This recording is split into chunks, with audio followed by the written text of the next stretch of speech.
Hey guys, what's up? Welcome back to Tom Spark Reviews. Today we're actually doing a video game review checking out Superhero Fight Club Reloaded. Now, Superhero Fight Club Reloaded is a new indie game released for PC and Nintendo Switch for an affordable price of $9.99. Now, I met the developer on Discord, or one of them at least, and he provided me with a review copy for this review. However, these opinions are my own. Now, Superhero Fight Club is essentially a dual-stick version of Joust, the old game with two kind of ducks trying to attack each other. But the game has a quirky cast of characters and some additional mechanics and interesting level design.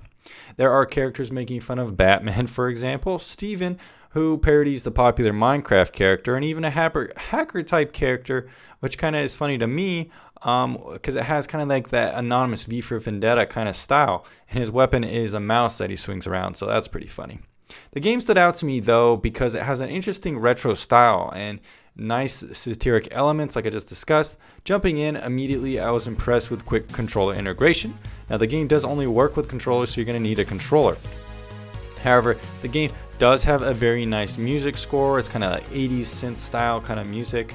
And the pixel design does look pretty good as well. At first glance though, I was a little bit disappointed to find that there wasn't a windowed bordered screen, but this is kind of nitpicky.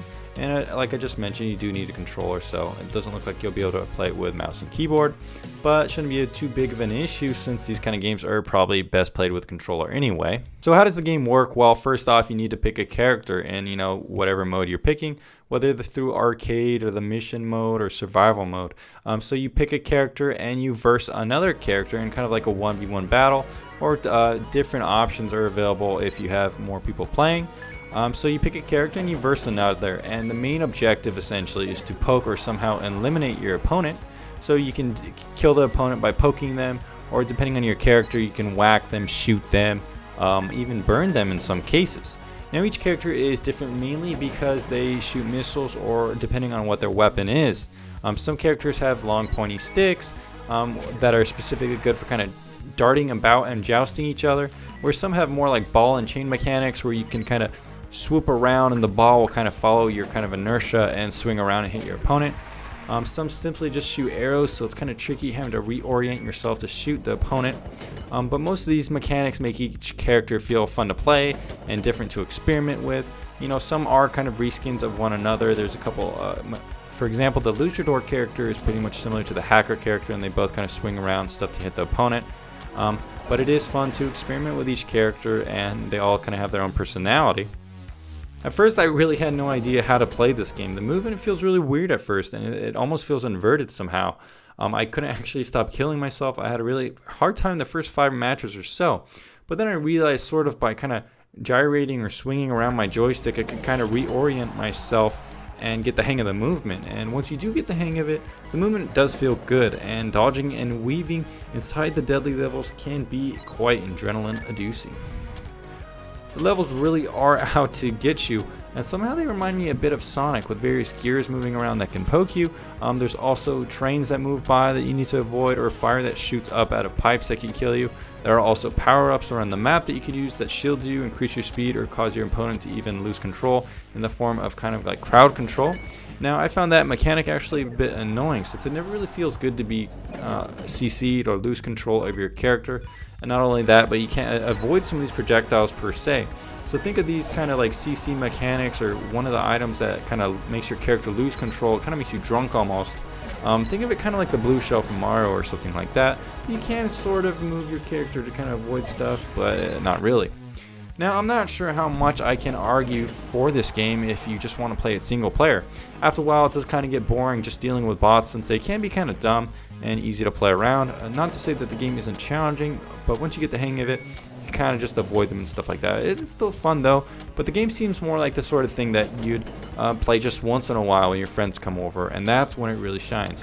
Sort of like something like Nidhogg, for example, where the mechanics are pretty simple by yourself, but when you have a lot of people at once and drinking and playing that music or whatever you're doing, those simple mechanics really lend well to a good time. Now, that's what this game here is trying to do, I think.